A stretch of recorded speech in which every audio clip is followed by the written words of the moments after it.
Hi, and welcome to Quilt Street. I'm Mary Kate Carpetras, and in this video, we're going to talk about how to make the double monkey wrench block.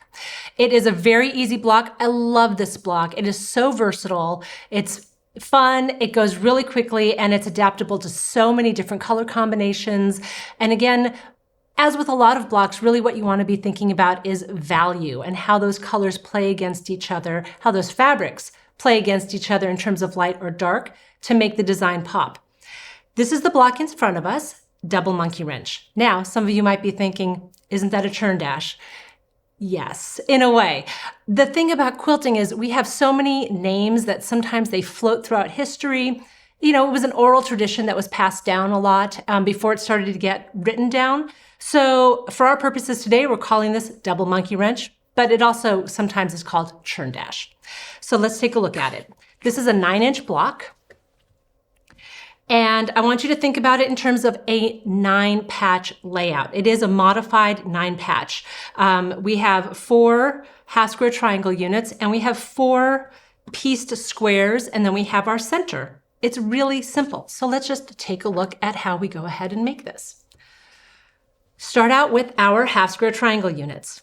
Now, it's a 9-inch block. That means that those 9-patch units, they finish at 3 inches, right? So we cut our squares for half-square triangle units a full inch larger than the finished size. So we have 4-inch squares here, one of our light and one of our dark. You mark it, the diagonal on the back with a pen or a pencil, doesn't really matter. And then you stitch a 1/4 inch away on either side of that line. Then you just cut on that line, and as you can see, you open them up, and you have your half-square triangle units, as you can see here. Then again, because we do have you cut them larger, you do need to trim them so that they end up square. So let's just look at that really quickly. Take a nice square ruler is the best, preferably one that has a 45-degree marking on it. Line up that 45-degree marking with that center seam. Kind of get that on there. Come on, come on. Give yourself a little bit of room, and then you just want to trim these 2 sides, get that dog ear off, and then you will just flip it, and you would do the same on the other 2 sides. And you're going to make 4 of those as we discussed. The next thing, again, this goes really quickly. The next thing you're going to make is your pieced squares. Start off with a strip set. You're going to cut strips at 2 inches by about 14 inches or so, right? Just to make the one block. Piece those together to make your strip set. And then same thing, you're just going to cut those units 3.5 inches. Line up your ruler. I like to use a line on the ruler to align with my center seam. But however you want to square it up is fine. And again, you're just going to zip and cut that off. And you need 4 of those for this block.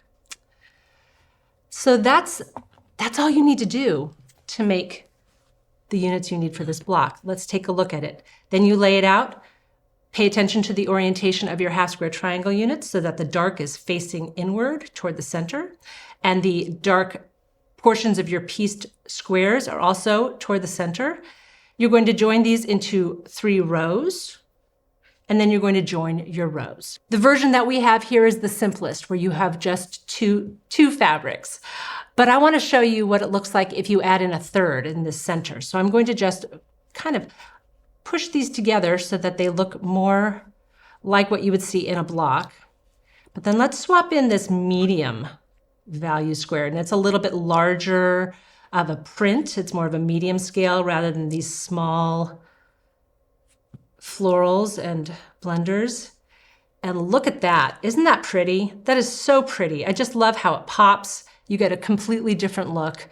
And it would be so lovely to make an entire quilt, I think, if you had these 2 fabrics, your dark and your light, but then you swapped out a different scrap for this center square throughout the quilt. It would just be such a beautiful, controlled, scrappy look. Love it. Be sure to check out the other blocks in our block library at quiltstreet.com. Thanks for joining us.